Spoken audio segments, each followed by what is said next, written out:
থেকে শুরু করে 2021 এবং 2024 চট্টগ্রাম মেডিকেল সেন্টার হাসপাতালের উদ্যোগে এবং রানাটা পিএলসির সহযোগিতায় scientific seminar on updated guidelines for clinical management of dengue 2026 শীর্ষক বৈজ্ঞানিক সেমিনার অনুষ্ঠিত হয়েছে।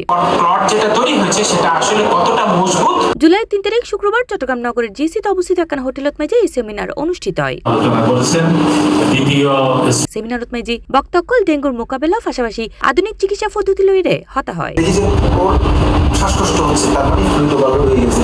আমি গতকাল যে রেডি ফ্লুইড দিয়েছি। ডাক্তার ইশতিয়াক ইসলাম খানের সঞ্চালনায় ও ব্যবস্থাপনা পরিচালক ডাক্তার মনিরুজ্জামানের সভাপতিত্বে অনুষ্ঠানত মেজে প্রধান অতিথি হিসেবে উপস্থিত আছেন বিটিআইডি চট্টগ্রামের সাবেক পরিচালক professor doctor M A Hasan Chowdhury. Dengue হয় মশার থেকে, তো আমরা যদি মশার উৎপত্তি স্থলটা বন্ধ করতে পারি বা মশার ব্রিডিংটা প্রজননটা বন্ধ করতে পারি, তাহলে ডেঙ্গু রোগে আক্রান্তের সংখ্যা কমে যাবে। তো এটা বন্ধ করতে হলে আমাদেরকে যেখানে যেখানে মশার প্রজনন হয় ওই জায়গাগুলিকে আমাদের ক্লিন রাখতে হবে। যেমন একটা ভাঙা কৌটা ফেলে দিলাম, একটা ডাবের কোষা, একটা টায়ার, বা যেখানে আমাদের ঘরের আসলে ফুলের টপ, ফ্রিজে জমানো পানি, এগুলির ব্যাপারে আমাদের খুবই সচেতন হবে। ডেঙ্গু অনেকটা ক্লিন ওয়াটার মস্কুইটো, যদিও এখন দেখা যাচ্ছে ডার্টি ওয়াটার এটা হয়। তো ওইটা যদি আমরা করতে পারি তাহলে আমাদের ডেঙ্গু আক্রান্ত হবে না, আমাদের রোগীও হাসপাতালে ভর্তি হবে না। ডেঙ্গু অনেকদিন যাবৎ দেশে আছে এবং এখনো থাকবে। ডেঙ্গু নিয়ে বেশি ভয় পাওয়ার কিছু নাই। সবচেয়ে বড় কথা হলো ডেঙ্গু সচেতনতাই বড় জিনিস। এই সময় স্বাগত বক্তব্য প্রদান করে হাসপাতালের পরিচালক ডাক্তার তাহমিদ জুনায়েদ মাহমুদ। ডেঙ্গুর তো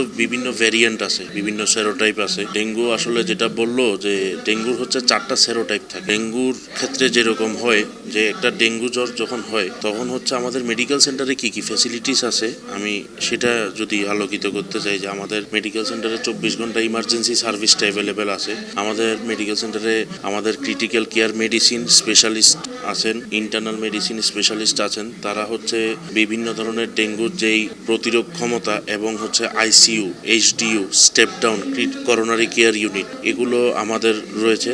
তো আমরা হচ্ছে রোগীর চিকিৎসা করার জন্য যে পদ্ধতিগুলো আছে ওগুলো আমরা অনুসরণ করতেছি। সেমিনারত মূল প্রবন্ধ উপস্থাপন করে এমসিএমসিএইচ মেডিসিন বিভাগ রেজিস্ট্রার ডাক্তার আলামিন ইসলাম শিমুল। এই সময় বিশেষ বক্তা হিসেবে উপস্থিত আছেন ট্রান্সফিউশন মেডিসিন বিশেষজ্ঞ ডাক্তার আশরাফুল হক এবং আলোচনাত আরও অংশগ্রহণ করে রানাটা পিএলসির medical affairs manager doctor Hillol Kumar Chowdhury. বড়দের ডেঙ্গু, বাচ্চাদের ডেঙ্গু একটু ডিফারেন্ট ভাবে আমরা চিন্তা করি, কারণ বাচ্চারা তো যেমন ধরুন জ্বর হলে খাওয়া দাওয়া কমে যায় এবং ডেঙ্গুতে যেহেতু ফ্লুইড লিকেজ হওয়ার একটা সম্ভাবনা থাকে, যদি বাচ্চার বিশেষ করে এই সময়ে ডেঙ্গুর সিজনে যদি জ্বর হয় তাহলে আপনারা অবশ্যই ডাক্তারের পরামর্শ নেবেন। এবং যদি ডেঙ্গু কোনো কারণে পজিটিভ আসে অথবা বাচ্চা যদি বাসায় থাকা অবস্থায় যদি বাচ্চা নিস্তেজ হয়ে যায়, অনবরত বমি করতে থাকে, তাহলে আপনারা দ্রুত ডাক্তারের পরামর্শ নেবেন। এই সময় সেমিনারত মেজে আরও উপস্থিত আছেন professor doctor Sujat Pal, professor AM Raihan Uddin, professor doctor Masud Ahmed, doctor Tapan Shil, general manager Yasin Arafat, IT manager Yusha Islam ও সার্ভিস ম্যানেজার লুৎফর রহমান, মোহাম্মদ আহসানুল হক শামীম সহ আরো বোধকেই।